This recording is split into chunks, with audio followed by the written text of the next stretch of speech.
स्वागत आहे बाशी solar mart training प्रोग्राममध्ये, जिथे इनोव्हेशन आणि लर्निंग एकत्र येतात। आतापर्यंत 1000पेक्षा जास्त लोकांनी या ट्रेनिंगमध्ये भाग घेतला आहे आणि सोलार एनर्जी सिस्टम विषयी टेक्निकल नॉलेज आणि लाईव्ह डेमो एक्सपिरियन्स मिळवले आहे। या खास ट्रेनिंग रूममध्ये installation techniques, system performance, wiring standards आणि प्रॅक्टिकल नॉलेज दिलं जातं, ज्यामुळे प्रत्येक सहभागी सोलार इंडस्ट्रीमध्ये आत्मविश्वासाने काम करू शकतो।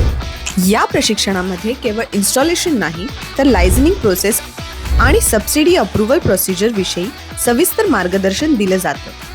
सहभागींना MNRE आणि PM सूर्यघर योजना अंतर्गत सबसिडी मिळवण्यासाठी आवश्यक कागदपत्रे, पोर्टल प्रक्रिया आणि डिस्कॉम सोबत समन्वय कसा साधायचा हे स्टेप बाय स्टेप शिकवलं जातं। तसेच बेस्ट इन्स्टॉलेशन प्रॅक्टिसेस जसे की structure alignment, DC and AC wiring safety, earthing standards, inverter placement आणि कमिशनिंग चेकलिस्ट या सर्व गोष्टीचा हँड्स ऑन अनुभव दिला जातो। आमचे तज्ज्ञ प्रशिक्षक फील्ड टेस्टेड टिप्स शेअर करतात, ज्यामुळे प्रत्येक इन्स्टॉलरला आपला प्रोजेक्ट फर्स्ट टाइम राईट पद्धतीने पूर्ण करू शकतो। या ट्रेनिंगचा उद्देश आहे इंडिया सोलार वर्कफोर्सला टेक्निकली, प्रॅक्टिकली आणि ॲडमिनिस्ट्रेटिव्हली सक्षम बनवणं, जेणेकरून ते देशाच्या हरित ऊर्जेच्या प्रवासात पुढाकार घेऊ शकतील। तर यासाठी त्वरित संपर्क करा 8655625278 या क्रमांकावर।